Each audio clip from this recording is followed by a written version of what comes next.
Mes frères et mes sœurs, la khutbah de Jumu'ah d'aujourd'hui, elle est capitale, vitale, primordiale. Mes frères, vous savez pourquoi, et vous connaissez pourquoi, le malheur et les problèmes du monde musulman? Le malheur et les problèmes du monde musulman, c'est parce que nous les musulmans, on a rentré dans notre cœur la certitude sur autre que Allah.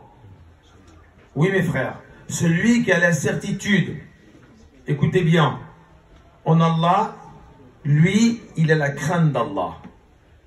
Et celui qui a la certitude en Allah, lui, il a peur d'Allah. Et celui qui a la certitude en l'argent, lui, il a peur d'être pauvre. Demandez. Demandez. Celui qui a la certitude en Allah, lui, il a peur d'Allah. Et celui qui a la certitude en l'argent, lui, il a peur d'être pauvre. Eh mes frères, on a oublié c'est qui le riche. On a oublié c'est qui le subsisteur. On a oublié c'est qui le pourvoyeur. On a oublié c'est qui le dompteur. On a oublié c'est qui le généreux. On a oublié c'est qui le créateur. On a oublié c'est qui le maître de l'univers. Tous les jours, on le dit dans la sourate al-Fatiha, un créateur, subsisteur, pourvoyeur. Et on lui demande tous les jours, Ihdina, à qui on demande la guider, si ce n'est Allah tabaraka wa ta'ala, maître du jour et de la résurrection. Tous les jours, on le dit, c'est toi le maître. C'est toi et personne d'autre. C'est toi le créateur. Tous les jours, on le dit dans le Coran, Qul huwa Allahu ahad. Tu es unique. Il n'y en a personne, il n'y a pas deux comme toi. Tu es unique. Allahu samad. Tu es absolu. Qui est absolu sur la terre, dans l'univers, si ce n'est Allah? Lam yalid wa lam yulad. Tu n'as pas enfanté, tu n'as jamais été enfanté. Trouvez-moi une personne qui n'a pas été enfantée et qui n'a pas été enfantée. Imaginez-vous. Wa lam yakul lahu kufuwan ahad. Et personne ne peut ressembler à Allah. Et tous les jours on lit et on tape pas la porte d'Allah. Allah dans le Coran dit Idha sa'alaka ibadi anni fa inni qarib. Quand mon serviteur t'interroge à mon sujet, dis-lui que je suis à côté. Pourquoi tu vas taper à la porte du voisin alors Allah il est à côté de toi? Oui mes frères, le problème il est là. C'est qu'aujourd'hui on ne connaît pas notre Seigneur, notre Créateur, notre pourvoyeur. Mes frères, Allah tabaraka wa ta'ala nous a descendu cette sourate al-Baqarah où il y a un verset, mes frères, il faut y méditer du matin jusqu'au soir. Vous le connaissez tous ce verset. Sourate Baqarah chapitre 2, la vache, sourate médinoise, verset 255. Allah, et il n'y a point de divinité à part lui. Le vivant, l'immuable, ni l'insomnie, ni le sommeil n'ont de prise sur lui. Allahu Akbar. Et tout ce qu'il y a dans les cieux et sur la terre lui appartient. Il connaît le passé et l'avenir de l'homme, alors que ceci n'appréhende de sa science ce qui veut bien leur donner. Aucune personne ne peut intercéder auprès de lui sans sa permission. Son trône s'étend sur les cieux et sur la terre, et dont sa charge ne lui coûte aucune peine. Il est le puissant et le plus grand. Eh oui, Ayatul Kursi, mes frères, c'est pour nous faire rappeler que c'est lui qui a créé le monde visible et invisible, que c'est lui qui a créé le jour et la nuit. Et le plus, c'est qu'Allah, il a mis tout ça à notre service. Regardez ce que Allah dit dans le Coran. Il dit وَسَخَّرَ لَكُمْ مَا فِي السَّمَاوَاتِ وَمَا فِي الْأَرْضِ جَمِيعًا. Allah il dit, il a mis à notre service, c'est-à-dire il a assujetti à notre service quoi? مَا فِي السَّمَاوَاتِ وَالْأَرْضِ. Les cieux, pas le ciel, les cieux et la terre, à notre service tout entier, جَمِيعًا. Et il continue, وَسَخَّرَ لَكُمْ الشَّمْسَ وَالْقَمَرِ. Il a mis à votre service, écoutez bien, le soleil et la lune. Mes frères, il y a des milliardaires sur cette terre. Ils rêveraient de quoi? De contrôler le soleil, de contrôler la lune, de contrôler les galaxies. Mes frères, Allah, qu'est-ce qu'il dit? T'as pas besoin de monter sur la lune, mon frère. Allah, il a mis quoi? Écoutez bien, les galaxies, l'univers, tout ça à ton service. Ce qu'il y a dans les cieux et sur la terre. Regardez la suite. Allah, qu'est-ce qu'il dit? Allah, il a mis à votre service quoi? La nuit et le jour. T'as pas besoin de sortir des millions d'euros, des milliards d'euros. Allah a mis quoi? Layl wa nahar. On a oublié ça? Vous vous rendez compte qui est capable de mettre à ton service la nuit et le jour? Personne ne peut contrôler la nuit, ni le jour si ce n'est Allah. Et vous savez, le maître de l'univers, il l'y a mis à ton service. Il a mis à ton service quoi? La nuit et le jour. Il a mis à ton service le soleil et la lune. Il a mis à ton service quoi? Ma fi samawati. Les cieux et la terre, jami'an à ton service. On ne connaît pas notre Seigneur et on l'adore depuis 30 ans, depuis 20 ans. Par contre, l'argent, on connaît. Les footballeurs, on connaît. L'immobilier, on connaît. Le terrain, on connaît. Les prix, on les connaît par cœur. Mais le maître, on ne le connaît pas. On ne connaît pas notre créateur et on l'adore tous les jours. Tous les jours, on doit l'adorer du matin jusqu'au soir. On doit connaître notre Seigneur. Hadith dans le recueil de l'imam al-Bukhari Muslim, 2447-577. Regardez ce que Abu Hurairah dit. Que le prophète sallallahu alayhi wa sallam a dit. Allah tabaraka wa ta'ala dans le hadith divin, Qudusi, il dit Ana 'inda dhan 'abdi bi wa ana ma'ahu idha dhakarani. Regardez bien, mon serviteur, je suis à l'image, Allah dit, je suis à l'image de ce que le serviteur pense de moi. Allez, Yani, t'as compris. Si tu penses qu'Allah il est fort, il est fort. Mais si tu penses qu'Allah il n'arrive pas, ben pour toi, Dieu n'arrive pas. Attention, le hadith, je suis à l'image de ce que le serviteur pense de moi. Wallah, il est capable de toutes choses. Alors, vas-y mon frère, s'il est capable de toutes choses, à qui tu dois demander? À celui qui possède toutes choses. Wa ana ma'ahu idha dhakarani. C'est pas fini. Et je suis avec lui quand il m'évoque. Quand tu parles d'Allah, c'est pas quand tu l'invoques. Quand tu parles d'Allah, tu es avec lui. Regardez bien la suite. Elle est trop forte. Et mon serviteur, Allah dit, Allah est plus content. Allah yafra abd tawba. Allah dit, je suis plus content du repentir de mon serviteur comme quelqu'un qui a perdu sa monture dans le désert. Allah yafra. Allah se réjouit plus qu'une personne qui a perdu sa monture dans le désert. Ah ben là, il est plus content quand quelqu'un il se repent vers lui. Regardez bien. Celui qui s'approche de moi écoutez bien, d'une palme, c'est les anciennes mesures de l'époque, je m'approche de lui d'une coudée. Et celui qui s'approche de moi d'une coudée, je m'approche de lui d'une envergure. Regardez mes frères, sans arrêt, Allah nous invite à quoi? À s'approcher de lui. Vous savez les frères, sur cette terre, il y a beaucoup de gens qui parlent bien. Les philosophes, ils parlent bien. Les psychologues, ils parlent bien. Les professeurs, ils parlent bien. Et même les politiciens, ils parlent bien. C'est leur outil de travail. C'est normal. S'ils parlent mal, on ne les comprend pas. Donc tous ces gens-là, ils parlent bien. Mais vous savez, il y a une personne sur la terre qui parle bien mieux que ces gens-là réunis ensemble. Et cette personne, elle n'a pas fait d'études. Vous savez, c'est qui? Allah, dans le Coran, qu'est-ce qu'il dit? وَمَنْ أَحْسَنُ قَوْلًا مِمَّنْ دَعَا إِلَى اللَّهِ. Allah, vous savez, il lance un défi à l'humanité entière, pas qu'aux musulmans. Allah, qu'est-ce qu'il dit? Et qui peut prétendre avoir des paroles meilleures que celui qui parle d'Allah? Allez-y, Allah, il lance le défi. Et c'est pas fini, il y en a d'autres défis dans le Coran. Regardez ce que Allah tabaraka wa ta'ala dit dans Surah 17. Il dit, si tous les êtres humains de cette terre et tous les génies se réuniraient, tous, les humains et les génies, se réuniraient pour essayer de reproduire quelque chose de semblable au Coran, ils ne le pourraient pas, même s'ils s'aideraient les uns les autres. Allez, tu ramènes tous les êtres humains et tous les génies pour essayer ensemble de réfléchir, les cerveaux, les têtes, les ingénieurs, tout le monde, tu les réunis pour essayer de reproduire quelque chose de semblable au Coran. Allah, qu'est-ce qu'il dit? Vous n'y arriverez pas. Allez-y, je lance le défi. Allah, il lance le défi. On a réussi? Regardez le Coran. Qu'est-ce qu'Allah tabaraka wa ta'ala dit encore? Allah tabaraka wa ta'ala dit, et c'est trop fort, il dit, si vous prenez tous les arbres de ce monde en plumes et toutes les mers de ce monde en encre, rajoutées par 7 mers supplémentaires, cela ne suffirait pas pour écrire combien des bienfaits d'Allah. Vous avez vu mes frères? Mais il y a même des gens qui ont essayé d'imiter les versets du Coran, mais ils n'ont pas réussi. C'est pour ça qu'il y a une personne qui est anonyme. Vous savez ce qu'elle a dit? Si tu réunis toute cette mer en encre et tous les arbres de ce monde en papier, il n'y aurait pas assez pour écrire combien je t'aime. Il a voulu essayer d'imiter un verset du Coran, mais ça ne fonctionne pas.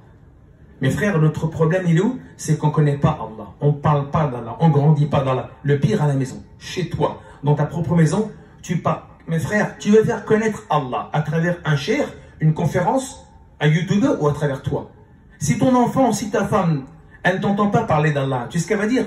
Ben écoute, comme tu parles pas d'Allah, ben je vais regarder un YouTuber. Je vais regarder un TikToker. Ben oui, parce que lui, il parle d'Allah. Imagine-toi, tu sers à quoi dans la maison? Ramener l'argent, c'est tout? Tu sers qu'à ramener de l'argent. Non, mon frère. Si tes enfants ne connaissent pas Allah à travers toi, tu sais ce qu'ils vont connaître? Ah, je ne vous le dis pas, ça fait mal au cœur. Si tes enfants ne connaissent pas Allah à travers toi, tu sais très bien qu'ils vont connaître à travers toi. Quelqu'un qui court derrière la dunya. Ah oui, et ton fils, il va courir dans la dunya. Vous voyez, alors qu'en vérité, regardez bien, nous les musulmans à la maison, on doit parler d'Allah.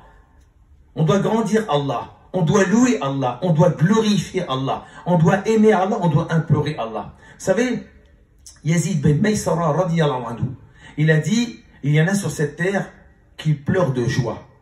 Ils pleurent de joie, hein. Vous savez, quand tu vas voir par exemple un one-man show. Et puis il y en a d'autres qui pleurent de douleur, même si tu prends de la morphine. Il y en a d'autres qui pleurent par hypocrisie, tu sais, pour se faire montrer aux gens.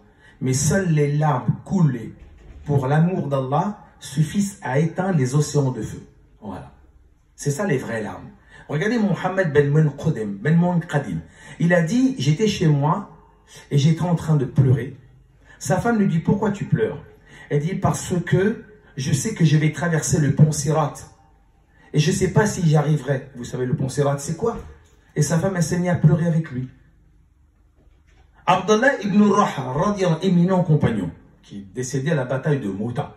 Regardez ce qu'il dit. Il dit, quand je pleure, je prends les larmes et je les mets sur ma barbe et sur mon visage. Un compagnon lui dit pourquoi? Parce que j'ai entendu que les larmes qui touchent le visage, le feu de l'enfer ne le touchera pas. C'est des gens, machallah, ils cherchaient la proximité d'Allah, ils cherchaient l'amour d'Allah, ils cherchaient la connexion en Allah, ils cherchaient la grandeur d'Allah. Nous, mes frères, on ne parle plus d'Allah, alors que c'est notre créateur. Parler du foot, c'est facile. Parler des choses de ce bas monde, c'est facile. Parler d'Allah, on n'arrive pas. Pourquoi on n'y arrive pas? On n'aime pas Allah, c'est impossible. C'est parce qu'en fin de compte, quand on parle plus d'une chose, eh ben on la perd. Mais tous les jours, on sait parler de ces choses de ce bas monde. Et on ne les a pas perdues. Jusqu'à qu'une personne te dit, tu sais ça, tu es au courant? Bien sûr, je suis au courant. Tu connais ça? Bien sûr, je sais. Tu l'as vu ça? Bien sûr, je l'ai vu. Et parle-moi d'Allah. Moi, je me lance ce défi. Et je vous lance ce défi. Vous allez rentrer chez vous ce soir. Vous allez rentrer chez vous. Moi, je me lance ce défi. Le prophète, alayhi salatu salam, pendant 13 ans à la Mecque, qu'est-ce qu'il a fait? Il a parlé que de la grandeur d'Allah. Il n'y avait ni loi, ni hijab, ni l'interdiction du port, ni rien du tout. Ni ramadan, ni pèlerinage. Il a parlé que d'Allah. Moi et vous, ce soir, on va rentrer. Pas 13 ans, même pas 1h30, 13 minutes. Parle d'Allah à la maison. Tu vas tenir 2 minutes et après tu vas bifurquer vers la religion. Parce que parler de la religion, c'est facile. La preuve. Quand tu veux parler de mécanique, c'est que tu connais la mécanique. Quand tu veux parler de médecine, c'est que tu connais la médecine. C'est ça?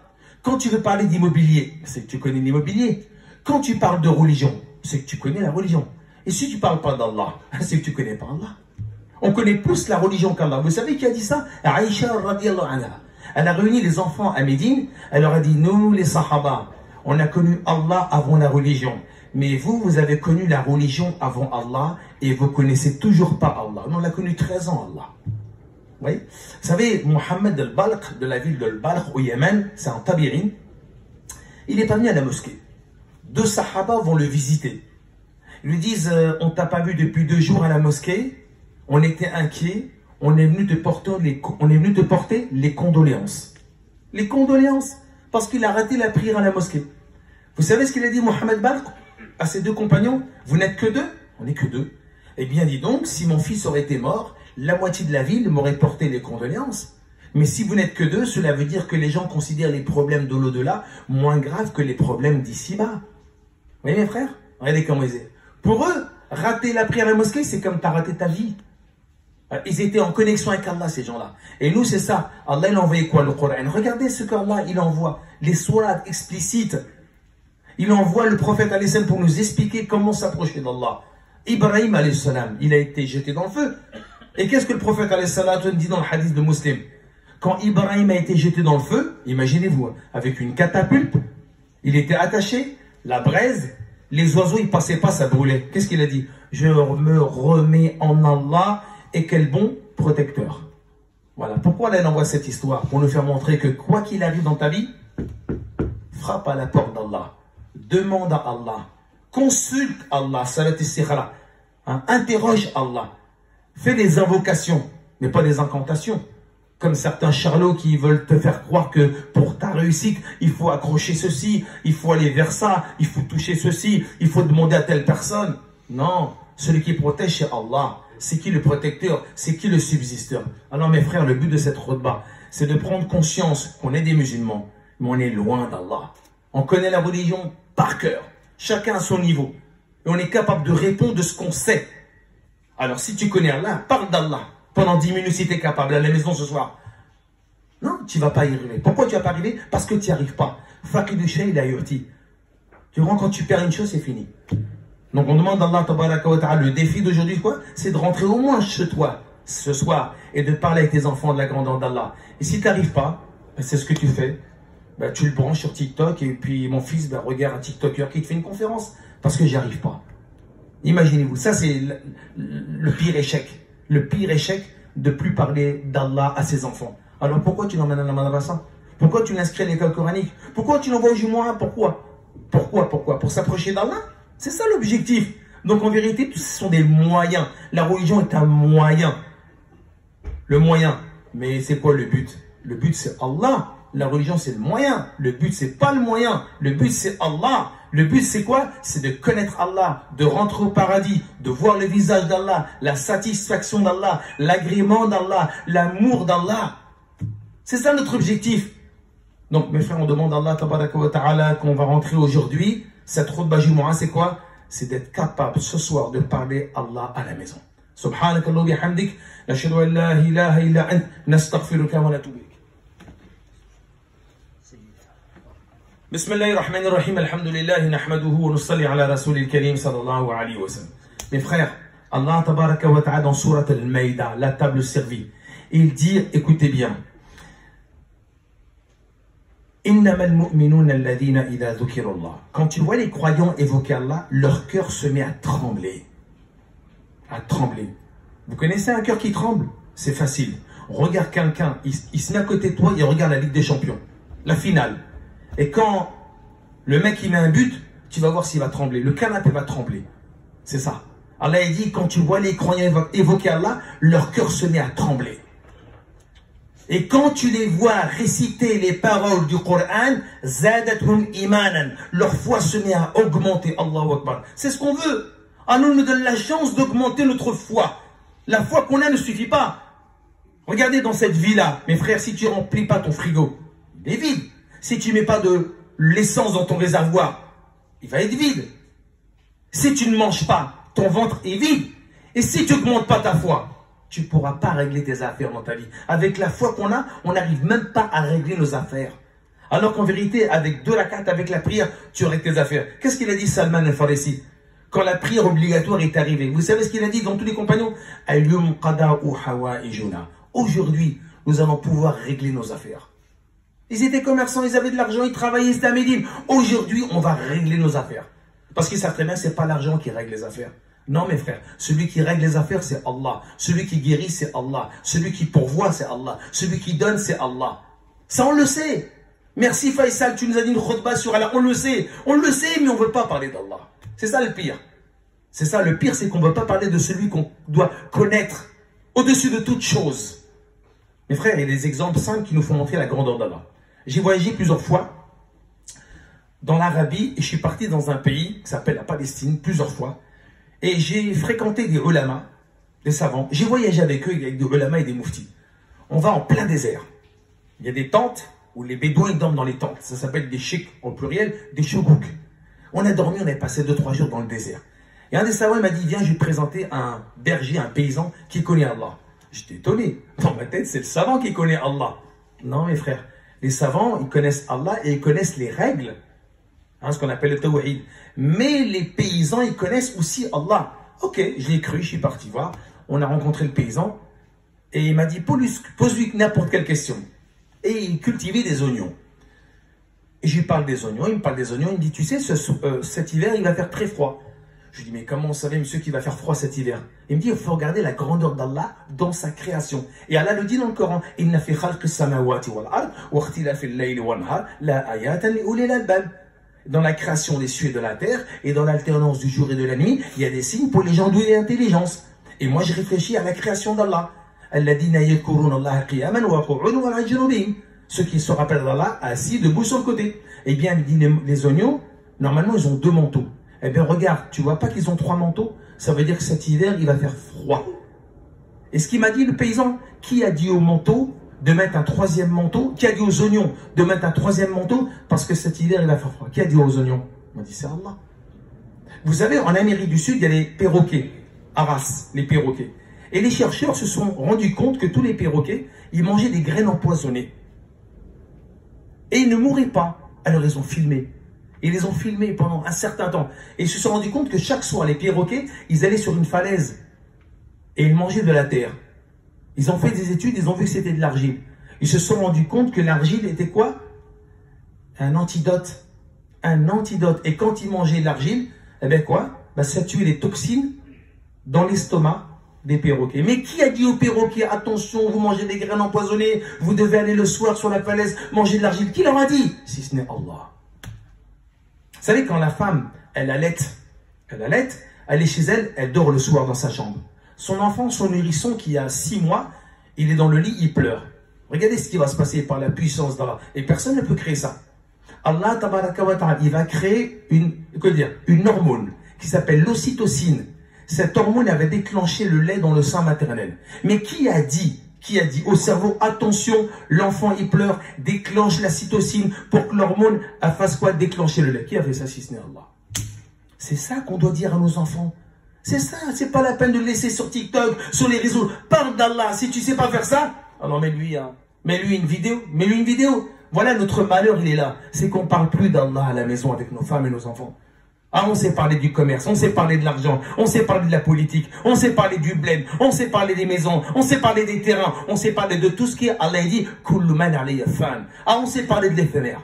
Ah, on sait parler de l'éphémère. Mais l'éternel, al-hayyu la yamut, celui qui est vivant, qui ne meurt pas, on ne sait pas parler. C'est fou. On sait parler de la mort, ce qui est mortel, mais on ne sait pas parler. Allah dit, al-hayyu la yamut.